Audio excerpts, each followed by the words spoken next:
How do you balance having passion for something and avoid burning out? And what would it take for you to quit it? Well, let's find out. Hello, and welcome back to Zouk Nerds. In today's episode, we're going to be talking about how to have passion for something and pursue it for life, maybe to that desired level that you want to achieve, and avoid burning out. Also, pay attention to what are the things that leads you to that point and sometimes makes you completely quit it. So, let's go.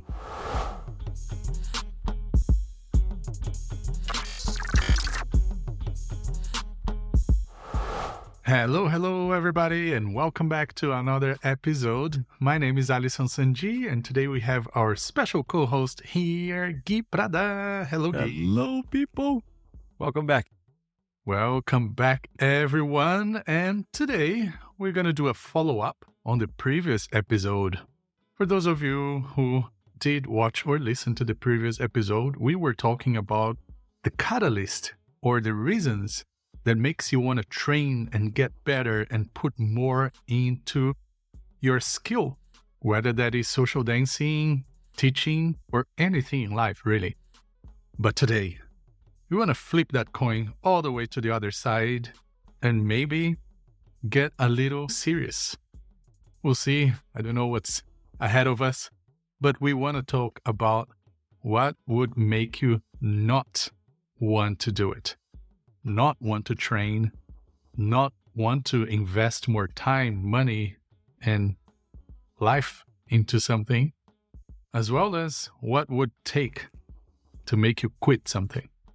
I have a lot to share about this, and not just personally, but also about other people. But yeah, how about you, Gui? What rings the bell for you on this topic? Yeah. It is an interesting topic because I have been having conversations with close friends, close people, where they have been sharing the reasons why they are considering stop coming to events, stop coming to the socials, taking a break on the dance, taking a break or teaching the dance, testing the dance, all sorts of things. So this topic, this conversation today comes in a moment in which I have been actually having conversations about this with people that are close to me.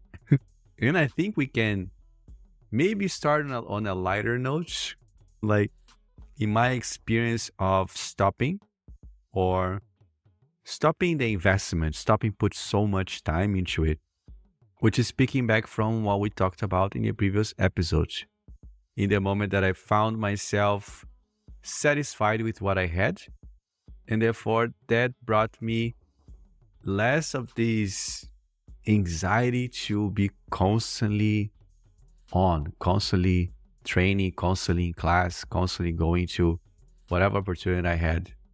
Then I started taking classes because I enjoyed the experience of taking class. It was fun to be in class. I liked the instructors. I've been around them for 10 years. The students, the people who are around. So I liked the group of people more than the actual training part. And the social dancing part was finding the satisfaction with what I had and what I knew. Therefore, I was fine. So I think that is the light reason, I think. When you find yourself fine with what you know and not judging yourself for being okay with what you know. Because that, I think, is the second part that comes right after. When you think that you know enough, there's this other thing that comes right after and says, no, there's never enough. You should know more. And then you're like, oh, God damn it. So then I need to train. So for me, I think I was so tired too, after work. I was so tired that this other part of the brain would not activate. It was tired too. And the only part of the brain that was talking was the one, can we just dance a little bit? Just to decompress and then go home and sleep. So that part was so strong. It was the only one speaking. So I think we can start here. The chill stuff. Yeah. What about you? Oh, well, grab a cup of coffee. Well, piggybacking to what I mentioned in the last episode, and promised to bring to a new episode, there was a time in my professional career when I was in Australia that I was driving my training and driving my purpose in a mode of survival, which was when I was in Australia having a great opportunity for career and life, but I didn't really have some legal way to stay in terms of visa because I was on a student visa and that's always temporary. So then I thought, okay, if I become one of the best in the nation and one of the best in the world, I can get this visa and that's going to give me my life in Australia to stay here forever. Or better, to stay there forever, because now I'm in the US. So that was my driving force for a long, long time. But then I got the visa. And me and my partner, we were both granted a visa. And we really, on that day that we got the visa, we were crying and we were like, oh my God, our life is going to change. Our generations to come is going to change and going to have an opportunity, because really that to us was like life-changing, generational changing. So then we're like, okay, what's next? What's the purpose? We didn't really have, because we were disconnected with our purpose for dancing, for training, for getting better. So then there was a person in the community in Australia who was one of our coaches. And he said, why don't you guys start training for world championships? You guys already train so hard, you have great discipline, and you're very focused on getting better. So then do that. And that's what we did. We're like, okay, next purpose. Give us something. I don't know if it's obvious, but I have ADHD. So if you give some challenge to me, I get all excited and I'm like, it's okay, dopamine. I get something out of it. And that was the next thing for me. But once again, it was disconnected with my own personal goals, my own emotional goals. And then another 3 years out of it, by the end of 4 world championships, we won all of them. And it was beautiful, it was amazing, but then we felt empty. We're like, okay, so now what? And unfortunately, that was the end of our partnership, because we were so disconnected with our personal life, with our dance life, with our emotions, that we just couldn't go on. And that's when I quit dance between 2015 and 2016, all the way to 2017. I quit dance. I couldn't social dance anymore. I couldn't teach anymore. I couldn't be around dance anymore. I got a daytime job, office admin, and that's what I did for about a year, just over a year. And throughout that moment, that's when I went back into looking into myself. I did a ton of therapy, like in-person therapy, one-to-one, group therapy. I read a ton of books. So once again, I had a new purpose, I had a new drive, something that gave me passion and the excitement. And that's when I realized, and I connected to the young dancer, the one that started dancing, that understood what dance was for me, which was connection with people, connection with communities, connection and feeling good with interactions, with the daily life, and seeing and helping each other along the way. So to me, I had to hit rock bottom to then realize how I could go back into dancing and reconnecting to that young teenager dancer who fell in love with dance, but was silenced for so long that pretty much I was working and living like a machine. Now going back to the broad community, that's what we always talk to our friends. Often we have people coming to us and saying, well, I don't feel the passion anymore. I don't feel like going to classes anymore. I don't feel like going to socials anymore. What should I do? What am I doing wrong?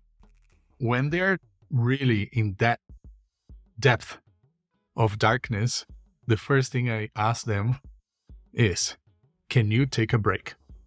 Can you please find a way to take a break? Maybe it cannot happen immediately, but plan, maybe in 4 weeks, 2 months. Can you step out of this whole thing that is moving you and taking you automatically in autopilot? Can you remove yourself from that and then watch what happens? What do you miss? What you don't miss? What did you really value? What did you not? What was the reason why you started? Is that the same reason why you still keep going? And doing a lot of those research, which is something that helped me and helped a lot of our peers that we've tried our best to help. But yeah, I'll press pause there, give the mic to Guy, share a little bit about your experience plus your experience with your own friends and people in the community. Your case, as I was listening to it, of what brought you to stop completely is a result of an intensity, that made you lose track of the why you were doing it, and then the joy slipped away completely. Completely. I was working like a machine, and I come from a military family. So literally, when I put myself into that, I'm going to do this, I disconnected all my emotions. Because I grew up in a family that was very much like, don't feel, don't think about it, just do it. Because that's your purpose. Not healthy. Not healthy. Yeah. I think the combination of different factors, the fact that this scene of ours, the partner dance scene, the Brazilian Zouk scene, is a small segment of society that share the same activity, which is partner dance, which is Brazilian Zouk in our case. But we are still following some values, and we are still following some patterns that we have in all the other things we do. And then with that coming the shoulds, like, I should get to this place, I should become this thing, goal-oriented, wanting to get better all the time. All of these things sometimes put us in an autopilot. We're just moving because of the things that we think we should do, based on the expectations of others. And then you add to that the social media aspect that we mentioned in our previous episode, where it triggers a wave of comparison, a continuous sensation, a continuous thinking that you are falling behind because of everything else that is happening. And that causes you to be motivated to continue by a factor that is not in your core reasoning. And that helps just to bury deeper and deeper the why and the reason. And therefore, at some point, like in what happened during the pandemic, for example, where people had all this time to soul search, they realized, why am I doing this again? And we had several cases of dancers that were training so much. They were going to all the things. Everything I used to go, they were there. They were taking packets of privates, and they completely stopped. Completely. And I messaged some of them back then, and they realized all this effort I've been putting into this dance without really knowing why I was doing it, just because I was in an autopilot. So it reached a boiling point that I could not take anymore. However, even when reaching the boiling point, I was still masking it with something more, something that I should. And then because now in the pandemic, I couldn't dance, the boiling point came in immediately after I sat down in my home, and there was not that social anymore that I used to go, or that congress anymore that I used to go, and I had time to think about it. So all these things are things that happen to people and are really powerful for us to reflect on this. In my own story, I didn't have a moment that I stopped completely. I had moments in which I stopped training certain dances. So I was really, really into tango for several years. And I got so into it that I started to get stressed out about it. Stressed out about dancing it. So what I ended up doing was just stopping to train or dance tango for some months and then coming back into it later. So having this back and forth.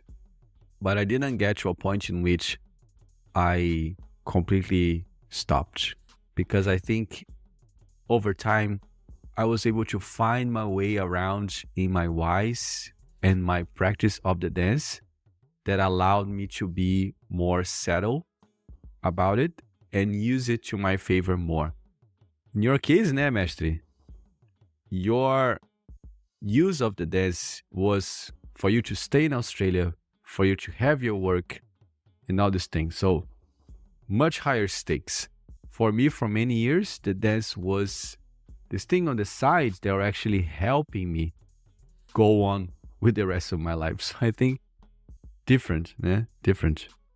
And talking to people these days, what I've been realizing too, or what I've been learning, is the scene itself. And here's where things might start to get a little bit steamy. The scene itself is serving as a factor that makes people want to stop. Especially for those who started dancing, 4, 7 years ago, when they started dancing, the people that started dancing 2018, 2017, when Brazilian Zouk scene, I talk about the US because I don't know about Brazil, don't know about the world. When the Brazilian Zouk scene here had a particular face to it, and now it has a different one, or it changed into a different one in the normal cycle of life and change, that nothing's eternal and permanent. However, those folks are having a hard time connecting, adapting to the new ways. And some of them think the dance that I learned, the dance that I learned to love, is not here anymore. Should I keep doing it? And my last example on this sense is my very first teacher. My very first Brazilian Zouk teacher. She has a hard time embracing the scene today in the way that it is, because of the difference that exists between how it was 10, 17 years ago and how it is today. So at times, the new directions that the scene take might be a reason that bring people to want to stop, because they don't resonate with it anymore in the way that it used to resonate in the beginning. And then we can go into the should again. Oh, but this person should adapt. This person should learn the new ways and all these things. And that's a way to go. In the end of the day, I think it might have served its purpose when it was like that. Now it doesn't anymore. And that's fine. So I think that that's something that I didn't realize it was something that could have an impact on someone's decision to stay or to go. But now that I talk to people, it can be, and it is, a reason to stay or to go. I think the very danger comes from when you allow other people or the environment to control your decisions. And that was my case. I say I didn't have a choice, but I did. I had a choice to go back to Brazil, but I chose not to. So then I allowed and I accepted all the consequences once I've made that decision. And to me, it was very much like, this is what you got to do.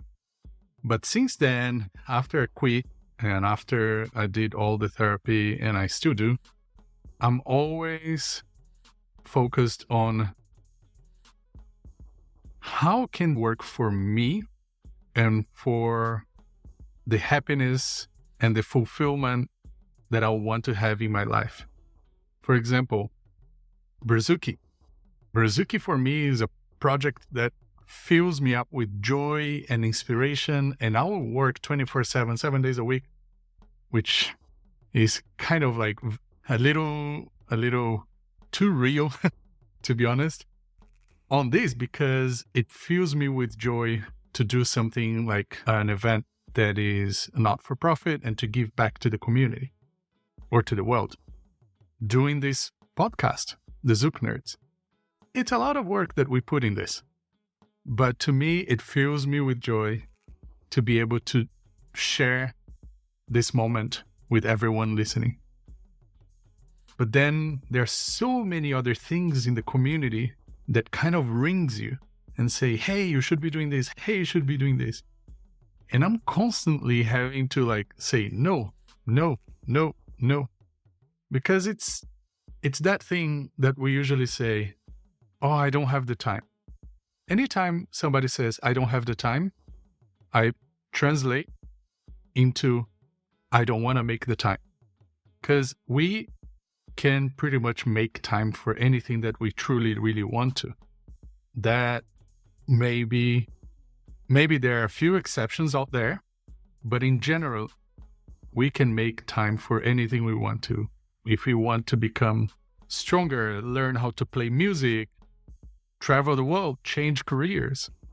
That's what happened in the pandemic. A lot of people got unplugged and pulled out of their rat race where they were just like functioning and rolling down the hill. And then they realized, this is not where I want to be. This is not the life I want to have. This is not the career that makes me happy. So I think that's very important to really make sure that you can make decisions in an unplugged way.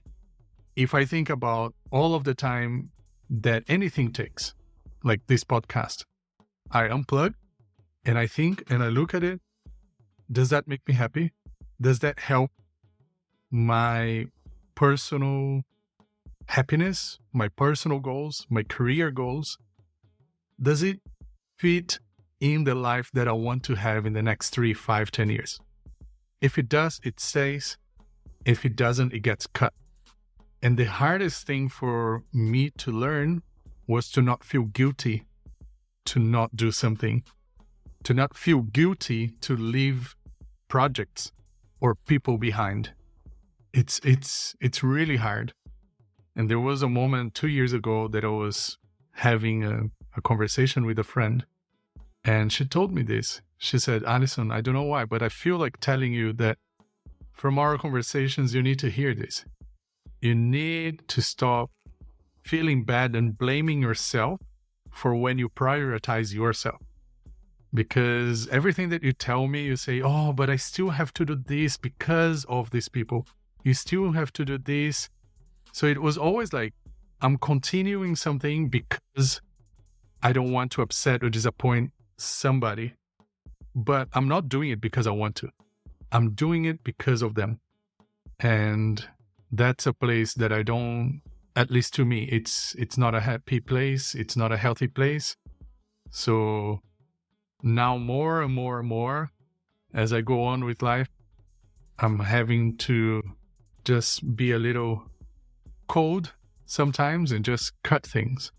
But in a very rational way. I'll cut this because this is going to improve my sleep, my emotions, my personal time with my family, with my loved ones.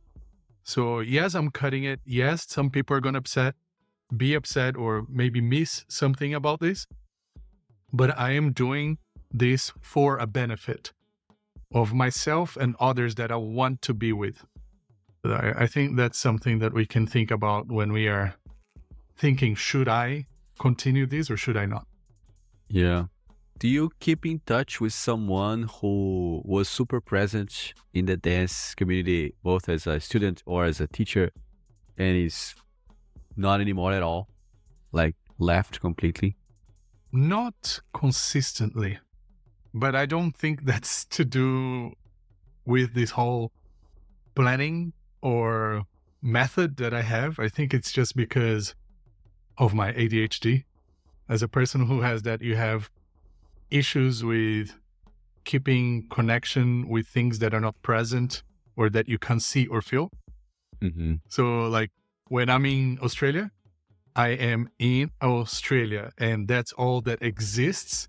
Mm-hmm. So then a lot of friends get upset with me because they're like, hey, Alisson, you haven't been speaking to me. People like from DC, for example. And I'm like, I'm very sorry, but when I'm there, I am there. Yeah.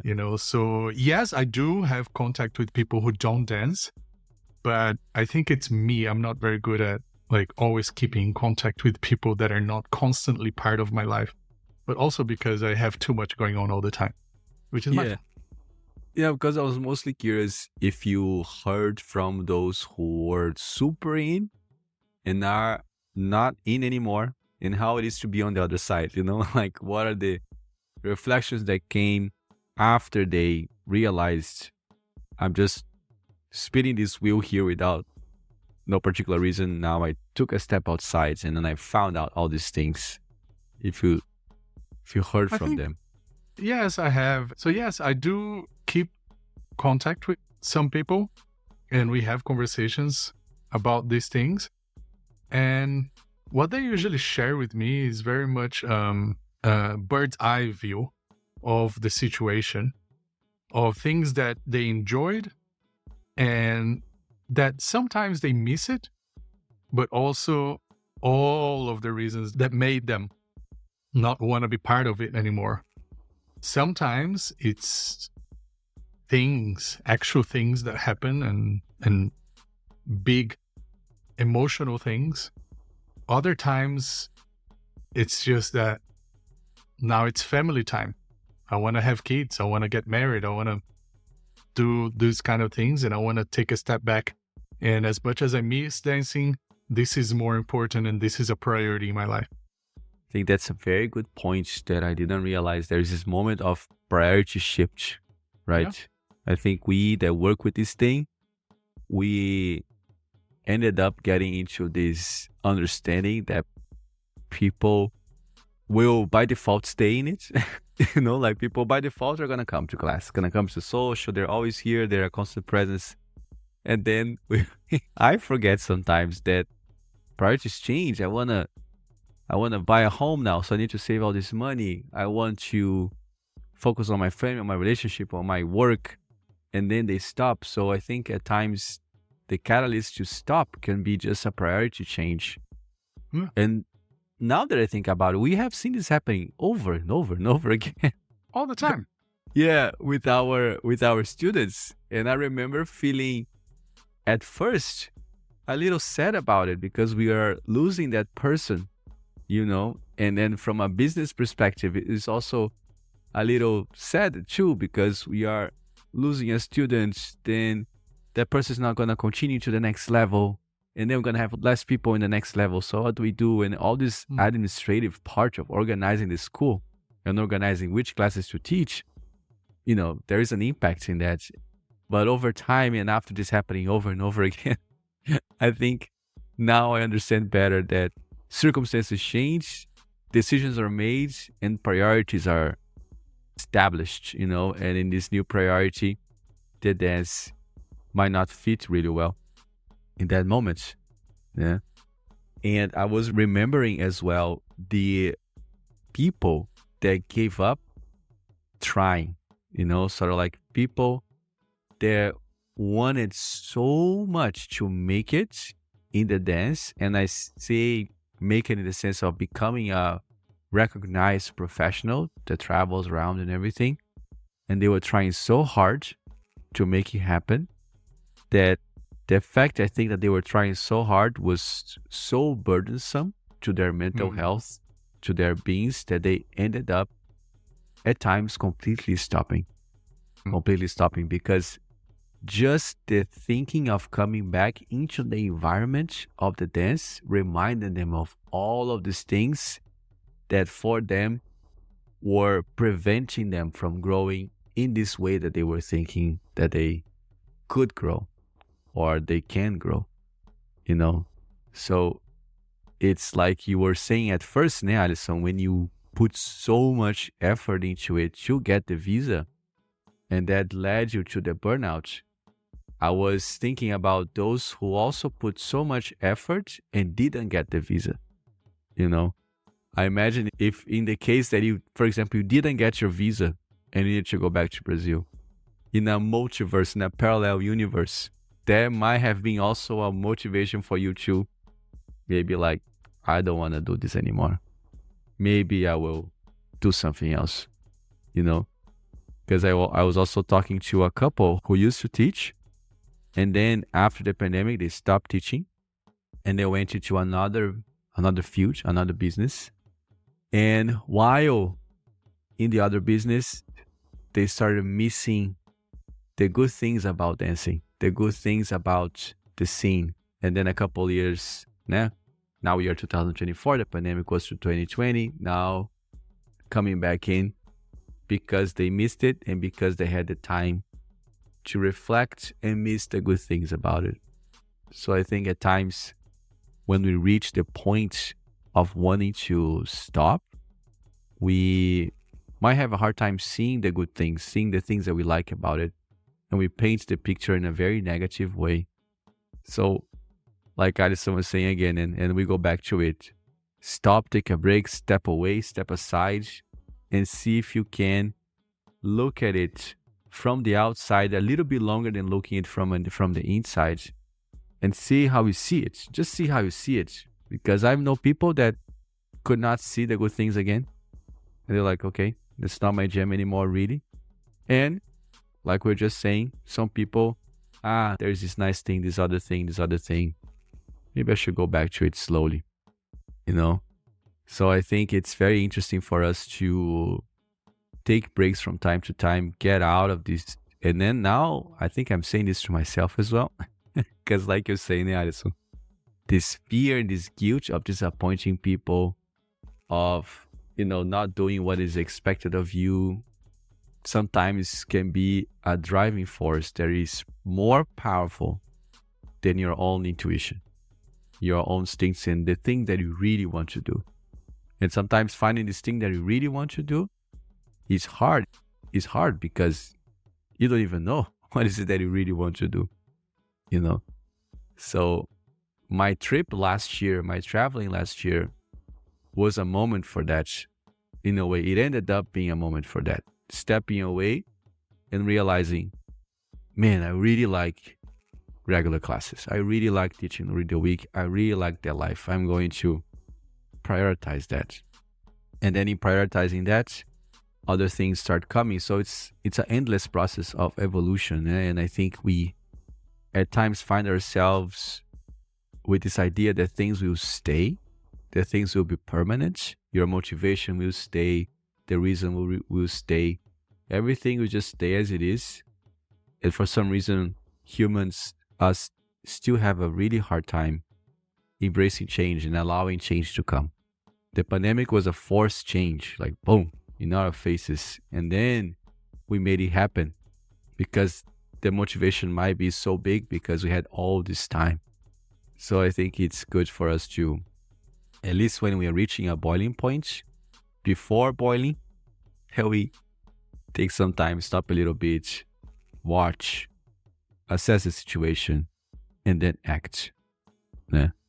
And now I want to talk to anybody who is in a leadership position, community leaders, teachers, event organizers, professionals. For the time that I was running as a machine, I would actually feel disappointed and feel betrayed when people prioritized other things. I would feel like, really? After years of me like giving everything to you and training you and doing all of this, now you're just going to decide to focus and prioritize on something else. That was when I was, machine. But nowadays, I don't. I just go like, all right, have fun, enjoy, see you later. Because I understand that it has nothing to do with me. It's just life. But at the same time, because my life and my brain works in systems, it allows me to do the same. And that's very powerful. I think because when I was a machine, I didn't feel like I had the option to leave.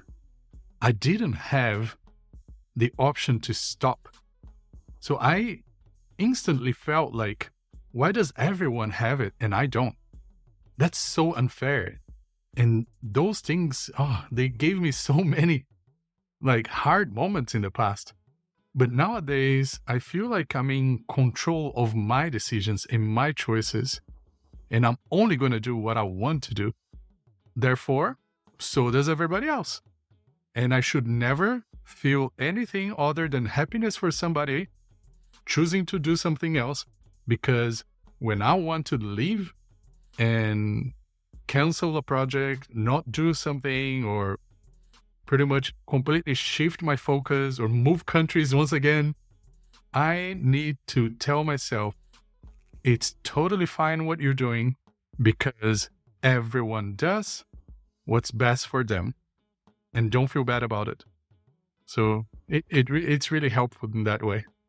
And it changes your level of presence too. Yeah, your level of presence when you are there fully committed versus when you are there not fully committed.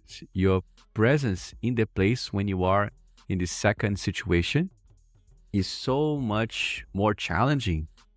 So much more challenging because something in your gut tells you this is not the place for me right now at this point, and I'm still here.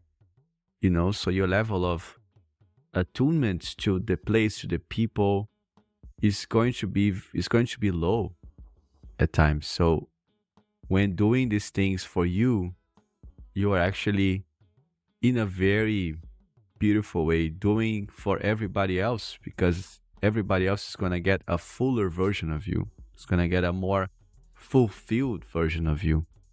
Yeah. And Guy can attest to that because we've been working together for 5 years now. Mm-hmm. Guy knows when I want to do something or when I want to be in the room or when I do not. Mm-hmm. I think it's quite obvious. It's very clear. It's very clear when I don't want to do or don't want to be somewhere. Yes. But I try my best to be honest. And I know that sometimes it comes across a little too much, but I just don't want to be the person that I was before, which was not honest with myself and not honest with others and just angry at life all the time because I was doing things because I had to. And I think it's important that we make a distinction here, né? At times we are having just a hard day, a weird day, and we are not up for it. And at times we have actual big movements in life that require our attention in a different way, and then if you're feeling that the moment arrived to make a big movement, and that movement is Brazilian Zouk or whatever dance, is not my priority anymore. There's this big movement coming in, or it's not one of my priorities, or it's not my main activity, or it's not whatever. If this movement is coming in your life, embracing it. So when you are in the dance, if you decide to reduce it quite a lot, or if you decide to really stop, and if you ever come back, when you do so in such a fulfilled way, such a present way, that the impact on everybody else who is around you is going to be, I think, really positive. Yeah, because one that is in touch with their core emanates that and inebriates everybody, affects everybody else. Yeah, like Alisson said, us that work with that, teachers, organizers, all these things, at times there is this thinking of wasted time. I wasted so much time in this person, in this group, in this class, and now they're not here anymore. I taught all these people, and now they don't want to dance anymore. They're not here anymore. So I feel like this little weird wound, Mm. And then realizing that the time was not wasted, because while it was happening, you were having a good experience. There was the experience that you could have and then you wanted to have at that time. So the time was not wasted, I think there's a sense of wasted time if there was an expectation that that person or that group of people would hang out for an extended period of time. If that expectation is created and then they leave, yes, I can see the frustration so much. The thing is, if we are able to change and not have expectation towards a certain amount of time in the future, and we enjoy the process of training, of being with that people when we are with them, maybe the sense of waste of time will not be as present or not exist as much or not be there at all, which would be fantastic. Yeah, but maybe only Buddha. Expectation is the thief of joy. Exactly. The more you expect of yourself, the more you expect of others, the more you're in a dangerous place. So I try to just be where I am, do what I do, and don't get me wrong. I have very big visionary dreamer brain and drive, and I'm always pushing. But I can share something that might help you as well. I always have plan A, B, C, D, sometimes even more. So any decision that I make, I have multiple plans. Any moment that I prioritize one thing over the other, I have multiple reasons. So I always work in a very systematic way to know that even if it doesn't work, it's going to work. Even if it doesn't happen the way I want this to happen, it's going to be okay. Because I'm always looking into how else this could work. If I don't see multiple ways and multiple plans and multiple choices, I don't even take that risk. I don't think it's worth it. Sometimes, of course, I do crazy things and I'm just like, oh well, let's go. But most of the times, every decision is based in multiple scenarios that in the best case scenario, everything is going to be okay. But even if multiple pieces of this plan doesn't work, I still have a good plan. I still have a good decision, or the priority still makes sense in my personal, my professional, financial, emotional, in all of the parts of my life. That's kind of like how I make sure that I am safe and I am supported in that decision. Yeah, I resonate with that too. I resonate with that a lot. Having plan A, B, C, D, F, G, 100%. I call it the multiverse, which is the several things that can branch out of that thing and have thing A, B, C, D, F, G. Sometimes a little complicated because it can be hard to make a decision because of all the possible outcomes and the plans for each outcome or the several plans. But at this moment, I find solace in having A, B, C, D plans some sort of figured out. Yeah. And it's not because of a lack of knowing what to do. Just to clarify here. No. It's just different paths to get to where I want. So it's very much, okay, I am here and I want to get there. And this path A is what I want to take because this is going to be most aligned with everything that I want. But I also have path B, path C, path D, and E, and all of them are going to lead me to where I want to be. They just have different paths, some harder, some longer, some shorter, some more rewarding, some less rewarding. But those paths are still connected to where I want to be, or maybe to two destinations that I would be happy arriving. If either one works, no problem. So I have like 7 paths, 2 destinations. It's really a lot in my head. You should spend 5 minutes in my head one day. Bro, you don't want to. Yeah. Yes. Let's save some of that content more for our next episodes. Yes. Yeah.